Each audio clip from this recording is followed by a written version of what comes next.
Cluster news today और मैं हूं आपके साथ मानवी ठाकुर। शुरुआत करते हैं आज की खास खबरों से। सुप्रभात। आर्मी डे की आप सबको हार्दिक बधाई और सेना दिवस 2026 के अवसर पर ऐतिहासिक और सुंदर शहर जयपुर में आप सभी से बातचीत करना मेरे लिए गर्व की बात है। मैं आपके माध्यम से भारतीय सेना के सभी सैनिकों, हमारे सिविलियन कर्मचारियों, वेटरन्स, वीर नारियों और उनके परिवारजनों को हार्दिक शुभकामनाएं देता हूं। इस पावन अवसर पर हम उन वीर सैनिकों को श्रद्धापूर्वक नमन करते हैं जिन्होंने देश की सेवा में सर्वोच्च बलिदान दिया। मैं राजस्थान सरकार और खासकर जयपुर के नागरिकों को तहे दिल से धन्यवाद देता हूं।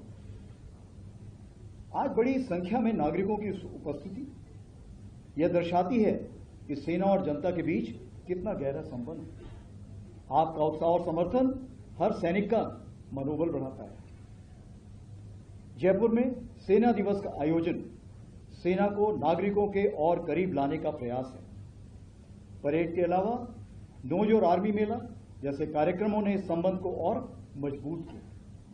आज शाम शौर्य संध्या में ऑपरेशन सिंदूर के दौरान सेना के साहस, अनुशासन और क्षमता का प्रदर्शन किया जाएगा।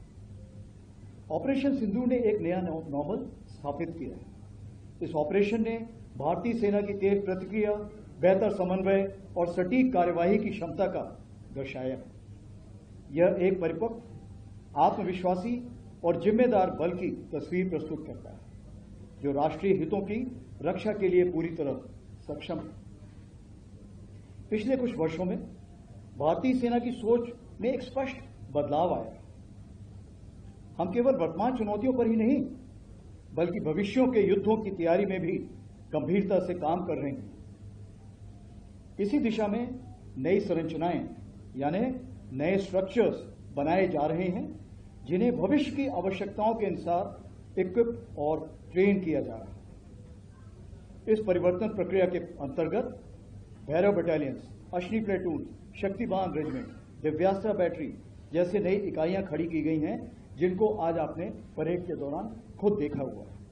ये संरचनाएं भविष्य की चुनौतियों के अनुरूप एक एजाइल, रिस्पॉन्सिव और मिशन ओरिएंटेड सेना के निर्माण को दर्शाती है।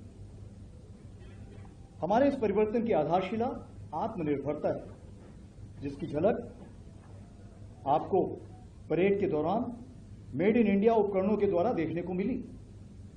भारतीय सेना को भविष्य में भी ऐसे वेपन सिस्टम्स और इक्विपमेंट चाहिए जो भारत में ही डिजाइन और डेवलप किए जाएं। इंडिजिनाइजेशन अब केवल लक्ष्य नहीं बट आज की तारीख में ये एक रणनीतिक आवश्यकता बन चुकी है।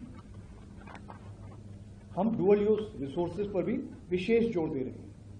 ऐसे संसाधन जो मिलिट्री और सिविलियन दोनों उद्देश्यों के लिए उपयोगी हो, जो इंफ्रास्ट्रक्चर, टेक्नोलॉजी और इनोवेशन सेना के लिए विकसित हो, वह देश के समग्र विकास में भी योगदान दे।